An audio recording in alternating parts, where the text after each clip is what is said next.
Hello guys, welcome to अफसर academics. आज हम अपने चैप्टर द एंड ऑफ बायोपोलैरिटी के एक नया सेक्शन जो है उसमें ऐड हुआ है उसके बारे में बात करेंगे। पहले भी था ये, बट एनसीईआरटी में बहुत शॉर्ट में दिया हुआ था, लेकिन अभी ये न्यूली एडेड है।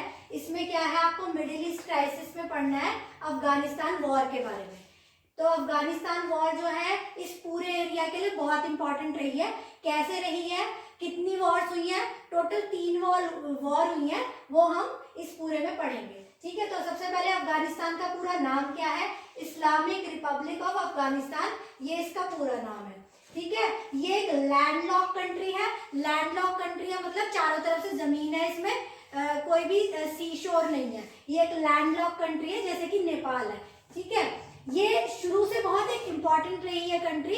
क्यों? क्योंकि यहाँ से रास्ता मिलता था मिडिल ईस्ट में जाने के लिए, अफ्रीकन कंट्रीज में जाने के लिए और बाकी जगहों पर जाने के लिए, ट्रेड करने के लिए। इसलिए पहले जमाने से ही अफगानिस्तान जो है एक बहुत इंपॉर्टेंट कंट्री रही है, इसलिए ज्यादातर दुनिया का इस पे ध्यान भी हमेशा रहा। अब इसका टेरेन कैसा है कि बहुत डिफिकल्ट है, मतलब ये एक इस तरीके की कंट्री है जिसमें आधे में तो डेजर्ट है, मतलब रेगिस्तान है, और बाकी में हिंदू कुश रेंजेस है। हिंदू कुश रेंजेस में वो जो पहाड़ियां हैं उनमें केव्स है बहुत सारी। ठीक है, जिनमें ढूंढना किसी को भी बहुत इम्पॉसिबल होता है। ये मैं आपको इसलिए बता रही हूँ क्योंकि ये आगे पता चलेगा कि बहुत इंपॉर्टेंट है। ठीक है, ये केव्स जो है इसकी।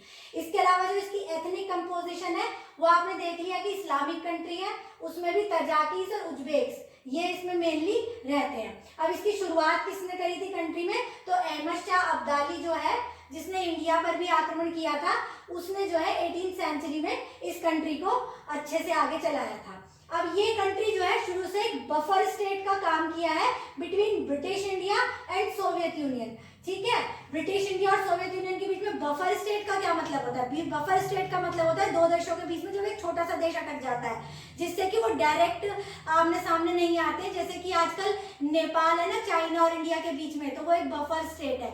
ऐसे ही जो है ये बफर स्टेट थी ब्रिटिश इंडिया, मतलब जब हम गुलाम थे अंग्रेजों के, वो वाली इंडिया और सोवियत यूनियन के बीच में। ठीक है, तो ब्रिटिश इंडिया ने क्या कर रखा था, अफगानिस्तान और इंडिया के बीच में जो लाइन खींच रखी थी उसको बोला जाता था, या बॉर्डर बना रखा था उसको बोला जाता था डूरंड लाइन। ये इंपॉर्टेंट है, जो 1893 में बनाई थी इन्होंने। ठीक है, अब ये इतनी वैल्यू नहीं करती है क्योंकि अब पाकिस्तान अलग हो गया है, तो वो पाकिस्तान उसको माने ना माने, लेकिन ब्रिटिश इंडिया में ये बहुत ज्यादा इंपॉर्टेंट थी।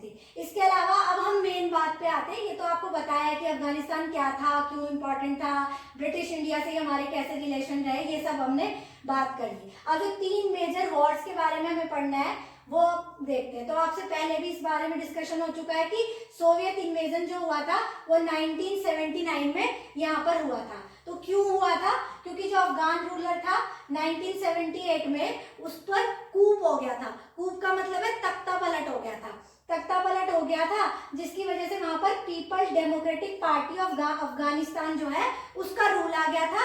ये पार्टी जो थी वो एक कम्युनिज्म को सपोर्ट करती थी, और क्योंकि कम्युनिज्म को सपोर्ट करती थी इसलिए सपोर्टेड बाय सोवियत यूनियन तो था ही। तो सोवियत यूनियन के सपोर्ट से ये जो कूप हुआ उसके बाद इस वाली पार्टी का रूल आ गया। अब जब ये पार्टी आई तो इन्होंने जो है बहुत सारे रिफॉर्म्स करने शुरू करे, बहुत सारे लैंड रिफॉर्म्स करे, और सबसे ज्यादा क्या किया इन्होंने, विमेन्स को जो है, जो कि मुस्लिम कम्युनिटी में और स्पेशली अफगानिस्तान में बहुत कम राइट्स दिए गए थे, तो विमेन्स को थोड़ी फ्रीडम देनी शुरू करी, थोड़े से राइट्स देने शुरू करे। तो अब क्या हुआ कि जो कट्टर मुसलमान थे देश के, उनको ये बात पसंद नहीं आई, तो वो इसको अपोज करने लग गए। इसके अलावा जो एंटी कम्युनिस्ट थे, जो कम्युनिज्म को पसंद नहीं करते थे, उन लोगों ने भी जो है इस सरकार का विरोध करना शुरू कर दिया, और उसको इन्होंने क्या नाम दिया? जिहाद। आपने ये वर्ड बहुत बारी सुना होगा। ये लोग क्या थे कि ये शरिया कानून को मानने वाले थे। शरिया कानून मतलब वो ये कहते थे कि ना कोई कॉन्स्टिट्यूशन होता है ना कुछ होता है, कुरान में जो लिखा होता है उसी हिसाब से देश को चलाना चाहिए। और जो ये इसके लिए अपोज कर रहे थे उनको बोला गया मुजाहिदीन। ठीक है, तो ये जो मुजाहिदीन थे इन्होंने जिहाद के नाम पर अपोज करना शुरू कर दिया इस वाली people democratic party of Afghanistan की सरकार को। अच्छा, अब इनको पीछे से मदद कौन कर रहा था? इतना आसान नहीं होता किसी भी देश में तख्ता पलट कर देना या कुछ भी कर देना। तो इन मुजाहिदीनों को पीछे से मदद कौन कर रहा था? यूएसए। यूएसए क्यों मदद कर रहा था? कम्युनिस्ट गवर्नमेंट थी, तो यूएसए का तो फर्ज बन रहा था उस टाइम पे कि जो भी कम्युनिज्म को अपनाए उसको पीछे से मदद करो ताकि वो उसे हटा दे। तो यूएसए उसको बैक कर रहा था, पाकिस्तान और चाइना ये सब लगे हुए थे इन मुजाहिदीन को जिहाद करने के लिए, जिसके लिए वो उनको हथियार देते थे और प्रॉपर ट्रेनिंग भी देते थे। तो इन्होंने जो है ये सब इनको इतना मुहैया करा दिया कि ये इतने पावरफुल हो गए कि इन्होंने जो है सरकार के खिलाफ में पूरी जिहाद छेड़ दी। तो ये सरकार ना गिर जाए इसलिए जो है सोवियत इन्वेजन हो गया 24 दिसंबर 1975 को, सॉरी 79 में जो है सोवियत इन्वेजन हो गया अफगानिस्तान में। अब जब ये अफगानिस्तान पे इन्होंने अपने ट्रूप्स भेज दिए, जैसे कि रेड आर्मी बोला जाता था, तो यूएसएसआर की आर्मी वहां पे पहुंच गई। तो ये जितने भी मुजाहिदीन थे, ये हिंदू कुश में भी आपको मैंने बताया था ना, बहुत सारी केव्स हैं, वहां जाकर छुप गए। वो ऐसी केव्स थी कि वहां पर छुपे हुए आदमी को यूएसए भी कभी नहीं ढूंढ पाया था। तो ये सब वहां जाकर छुप गए। उसके ऊपर ये लोग क्या करते थे, सामने से लड़ाई नहीं करते थे, ये गुरिल्ला वॉर करते थे। गुरिल्ला वॉर मतलब अचानक से पीछे से अटैक कर दो। तो इस तरह की वॉर में ये रेड आर्मी जो है इनकी वो सक्सेसफुली आगे नहीं बढ़ पा रही थी। तो वो 10 साल तक वहां पर इस लड़ाई में लगे रहे, जिसकी वजह से इकोनॉमिकली भी सोवियत यूनियन को बहुत ज्यादा नुकसान हो गया और जनता भी जो है इस बात से बिल्कुल खुश नहीं थी।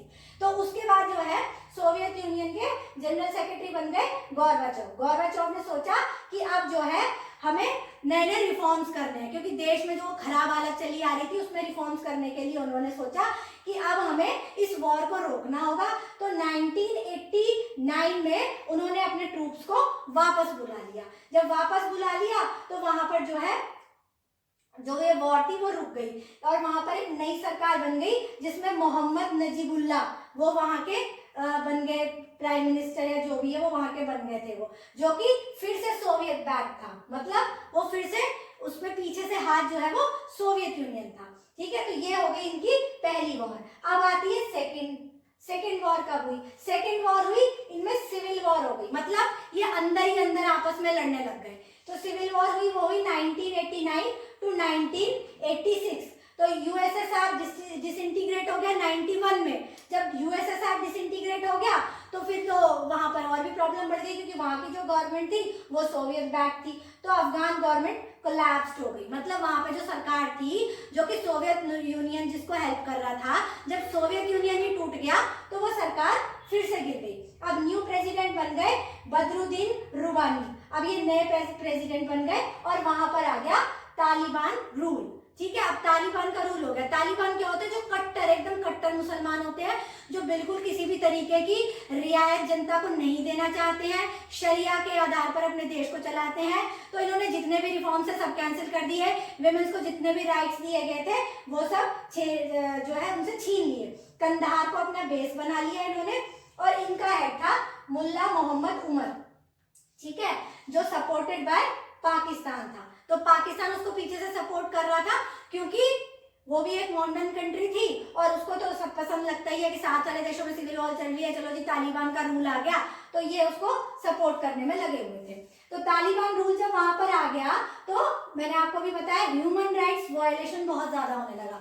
जनता को किसी भी तरह के कोई भी अधिकार नहीं दिए जा रहे थे। ठीक है, जितने भी उनको अधिकार दिए गए थे वो सब छीन लिए गए थे। बीइंग अ ह्यूमन भी जो लोगों के अधिकार होते हैं वो भी उनसे छीन लिए गए और औरतों की हालत तो बहुत ही ज्यादा खराब हो गई थी। उनको तो बिल्कुल भी किसी तरह का कोई भी अधिकार नहीं था।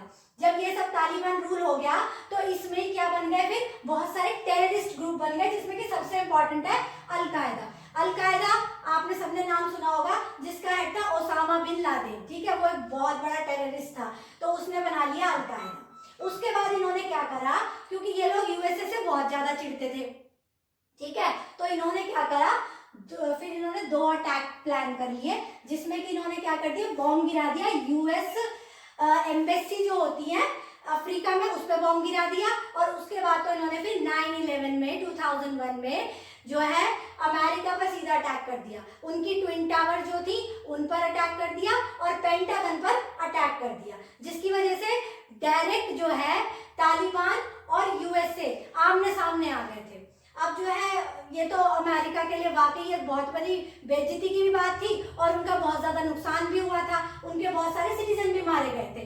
तो अमेरिका ने अब थर्ड वॉर जो है वो इनके खिलाफ छेड़ दी, जिसे उन्होंने नाम दिया ग्लोबल वॉर ऑन टेररिज्म, मतलब सारे दुनिया की लड़ाई आतंकवादियों के खिलाफ। बहुत जल्दी उन्होंने शुरू कर दी। 11 सितंबर को अटैक हुआ था और 7 अक्टूबर 2001 में उन्होंने ये ऑपरेशन जो है शुरू कर दिया, जिसका नाम रखा एंड्योरिंग फ्रीडम। ये बहुत इंपॉर्टेंट है, ये सब नाम आपको याद होने चाहिए, ठीक है। तो इस ऑपरेशन का नाम रखा इन्होंने एंड्योरिंग फ्रीडम, जिसमें क्या था, यूएसए और नाटो उन सबकी मिलीजुली मिलिट्री फोर्सेस थी, जिन्होंने अटैक कर दिया तालिबान के ऊपर और अलकायदा के ऊपर, ठीक है। फिर क्या हुआ, मिलिट्री अटैक कर दिया दिसंबर 2001 में। वहां पर उन्होंने नया प्रेसिडेंट बना दिया, जिसका नाम था हामिद करज़ई। लेकिन इतना सब होने के बाद भी उस टाइम तक भी ये मार नहीं पाए थे ओसामा बिन लादेन को, क्योंकि वो पहले तो उनमें ही छुपा हुआ था हिंदू कुश की केव्स में। उसके बाद वो कहाँ भाग गया, कहाँ गया, किसी को कुछ पता नहीं चल रहा था। फिर यूएसए ने उसको कब मारा, तो यूएसए को उसको मारने में लगे 10 साल। तो मई 2011 में एबटाबाद जो कि एक सिटी है पाकिस्तान में, वहां पर अमेरिका ने घुस के ओसामा बिन लादेन को मार दिया, ठीक है। तो ये ऑपरेशन का नाम दिया गया नेपच्यून स्पीयर, ठीक है। ये इस ऑपरेशन का नाम रखा गया और ओसामा बिन लादेन को मार दिया गया। लेकिन इस पूरे कार्यक्रम में जो जब से चला रहा था तालिबान का अटैक, तब से ये ट्रूप्स वहां से वापस नहीं आए थे, ये ट्रूप्स वहीं पर ही थे। मतलब बहुत सारे यूएसए के लोग मारे जा रहे थे, बहुत सारे जो बाकी नाटो फोर्सेस थी मारे जा रही थी, और वहां के सिविलियन तो मर ही रहे थे। तो एक बहुत लंबे टाइम तक जो है अफगानिस्तान में डिस्टर्बेंस रही। तो लास्ट में क्या हुआ, 2014 में ट्रूप्स को वापस बुलाने के बारे में सोचा गया कि अब इनको बुला लेते हैं। उसके लिए फरवरी 2020 में क्या हुआ कि ट्रीटी साइन हुई ट्रंप के बीच में और अफगानिस्तान के बीच में, और फिर जो है ट्रूप्स वहां से वापस आए। तो ये पूरा अफगानिस्तान जो है, ये आपको मैंने बताया कि अफगानिस्तान क्या है, क्यों इतना इम्पोर्टेंट है, कौन कौन सी वार हुई, फर्स्ट, सेकेंड और थर्ड, ठीक है। तो अब ये क्योंकि नया ऐड हुआ है, तो आई थिंक ये पेपर में आएगा। ये शॉर्ट में भी आ सकता है और लॉन्ग में भी आ सकता है, इसलिए आप इसको थरली कर लीजिएगा। अब आपको समझ आ गया होगा, नहीं आया तो हमेशा की तरह आप कमेंट सेक्शन में क्वेश्चन कर सकते हैं। Thank you very much.